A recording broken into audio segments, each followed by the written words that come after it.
আপনারা জানেন যে আমার ফার্মে আমি ফার্মি মুরগি তুলছি। আজ বয়স ওদের 15 দিন। তো এই 15 দিনে ওদের যে লিটার ব্যবস্থা সেটা সুন্দরভাবে পরিষ্কার করে নেই। তো আমার ভিডিওর প্রথমে বা প্রতিটা ভিডিওতেই আমার বলা থাকে, আপনি যদি একজন শৌখিন খামারে হয়ে থাকেন তাহলে অবশ্যই লিটার ব্যবস্থা এবং কি ফার্ম ব্যবস্থা এই দুইটা ম্যানেজমেন্ট ঠিক রাখতে হবে, তাহলে আপনি একজন সফল খামারি হতে পারবেন। আপনারা জানেন যে আমি 1000 ফার্মি মুরগি আনছি বিক্রি করার জন্য মূলত। তো এখন যদি আপনারা বলতে পারেন যে ভাই আপনি তো এই ফার্মি মুরগিগুলো বিক্রি করে দিবেন, সেই ক্ষেত্রে আপনার এই যে লিটার ব্যবস্থা এগুলো পরিষ্কার করার কি দরকার বা এটার প্রতি এত পরিশ্রম করার কি দরকার? দেখেন, আমার প্রতিটা ভিডিওই আমি বানানোর চেষ্টা করি একটু শিক্ষণীয় ভিডিও, মানে শিক্ষামূলক ভিডিও, যাতে আমার ভিডিওটা দেখে আপনাদেরকে একটু হলেও উপকার আসে। তো আমার এখানে যে লিটার ব্যবস্থা, মানে এক কথায় বোর্ডিং ব্যবস্থা, আমি এখানে আর কি মূলত বোর্ডিং করেছিলাম। তো প্রথম ভিডিওতে আমি আপনাকে বলছিলাম যে আমি যেভাবে মূলত বোর্ডিং করি এটা মোটেও কিন্তু বোর্ডিং ব্যবস্থা ছিল না। এক কথায় শীতের সময় যদি আমি বোর্ডিং করতাম তাহলে আমার এখান থেকে অনেক বাচ্চা মারা যায়। তো যেহেতু গরমের সময় সেক্ষেত্রে আর কি মাত্র 3টা বাচ্চা মারা যায়। তো আমি যে লিটার ব্যবস্থা পরিষ্কার করতেছি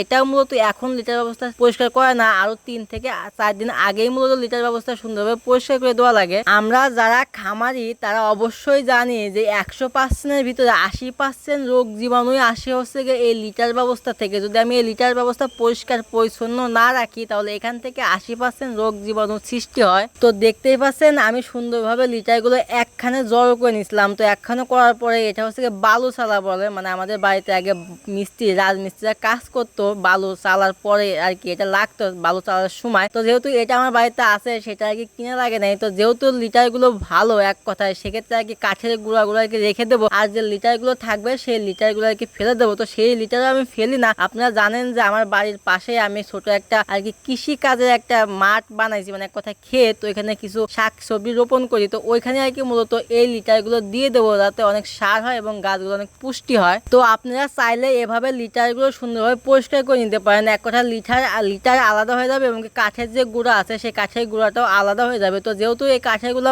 ভালো, মানে এক কথায় 3 থেকে 4 বার ব্যবহার করা যাবে এরকম সুন্দরভাবে পরিষ্কার করলে, সেই ক্ষেত্রে আমাদের কিছু টাকাও বেঁচে যাবে এই ক্ষেত্রে। তো এখানে মূলত আমি নতুন আরো কিছু কাঠের গুঁড়া অ্যাড করবো, মানে এক কথায় এটার সাথে সুন্দরভাবে মিক্স করে নেবো। দুটো সুন্দরভাবে হাত দিয়ে নেড়ে সেড়ে তারপর আর কি এই লিটারগুলো, মানে এই কাঠের গুঁড়াগুলো আমি ব্যবহার করব। তো দেখতেই পাচ্ছেন লিটার সম্পূর্ণ আলাদা হয়ে গেছে। এখন এই লিটারগুলো আমার যে ক্ষেত আছে, মানে এক কথায় যে শাক সবজি লাগাই সেখানে সুন্দরভাবে দিয়ে আসবো। দিয়ে আসার পরে তারপর আর কি মূলত এখানে কাজ করব। তো দেখতেই পাচ্ছেন এখন আর কি মূলত আমি যে ওদেরকে খাবারটা, মানে গুঁড়া ফিট, সেই গুঁড়া ফিটটা আর কি এখানে আমি নিয়ে আসি। তো আমি মূলত এক বস্তা করে গুঁড়া ফিট আনি। তো যেহেতু এক বস্তা আমার ভিতরে থাকে সেক্ষেত্রে আর কি ওই ব্যাগের একটা ব্যাগ আনলে হয় কি, এখানকে যে এটা দেখতে পাচ্ছেন আর কি, এটা ড্রাম বলে, এই ড্রাম সুন্দরভাবে ভরে যায়। আমি এই ভিডিওর মাধ্যমে আরেকটা কথা ক্লিয়ার করে দেই, আমার জেলা রাজবাড়ী জেলা এবং কি ফরিদপুর, কুষ্টিয়া, পাবনা, মানিকগঞ্জ এই কয়টা জেলার ভিতরে আমি হোম ডেলিভারি দেওয়ার চেষ্টা করব। আর বাদ বাকি যে কয়টা জেলা আছে এই কয়টা জেলা যদি বাস যায় তাহলে সেক্ষেত্রে আমি বাসের মাধ্যমে পাঠাতে পারবো। আর যদি না যায় সেক্ষেত্রে আমার কিছু করার নেই। তো আপনারা কেউ মন খারাপ করবেন না।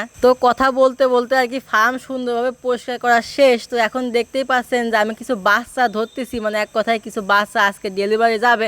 আমি কালকের ভিডিওতে আমি আপনাদেরকে বলছিলাম যে আমার এক ভাই আছে, সে আমার খুব হেল্প করেছে, মানে এক কথায় ওই বরিশাল পার্সেলটা পাঠানোর জন্য। বরিশাল তো না, সরি, পিরোজপুর। তো ওই ভাইটা আর কি মূলত আজকে 50 পিস বাচ্চা নিচ্ছে। তো আমি একটা একটা করে বাচ্চা ধরতেছি, কারণ ভাই আমার কালকে খুব হেল্প করেছে। আর যেহেতু ভাই আমার খুব কাছে, মানে এর আগেও আমার কাছ থেকে কোয়েল পাখির ডিম নিছে। তো ভাইয়ের একটাই অনুরোধ ছিল যে ভাই আপনার হাতে মন মতন 50টা বাচ্চা বেছে দিবেন একটু বড় সাইজের। তো আমি চেষ্টা করতেছি যে বড় সাইজের বাচ্চা বেছে দেওয়ার জন্য। এখানে বড় ছোট বলতে কিছু নাই, হয়তো বা 18-19 এইটুকু আর কি পার্থক্য। তারপর যেহেতু ভাই আমাকে বলছে যে বাচ্চা একটা একটা করে বেছে দিবেন, তো ইনশাল্লাহ আমি চেষ্টা করতেছি একটা একটা করে বেছে দেবো। আপনারা আবার ভাইবেন না যে আমি মূলত এইভাবে বাচ্চা দিয়ে দিই। আসলে আমার কাছ থেকে আজ অব্দি যারা বাচ্চা নিছে তারা কোনো মতেও বলতে পারবে না যে ভাই আমার বাচ্চা অসুস্থ বাচ্চা দিচ্ছেন বা আমার বাচ্চা ভালো দেন নাই। তো হ্যাঁ, এটা হতে পারে যে একটু বড় ছোট থাকে, তবে আমি এতটুকু গ্যারান্টি দিয়ে বলতে পারি আমার কাছ থেকে যারা বাচ্চা নিয়েছেন প্রতিটা বাচ্চা ফ্রেশ এবং সুস্থ বাচ্চা পাইছেন। তো যাই হোক, আজকে অনেক কথাই বলে ফেললাম, আজকের মতন এখানে শেষ করব। সবাই ভালো থাকবেন, সুস্থ থাকবেন, দেখা হবে কালকে নতুন একটা ভিডিওতে। আল্লাহ হাফেজ।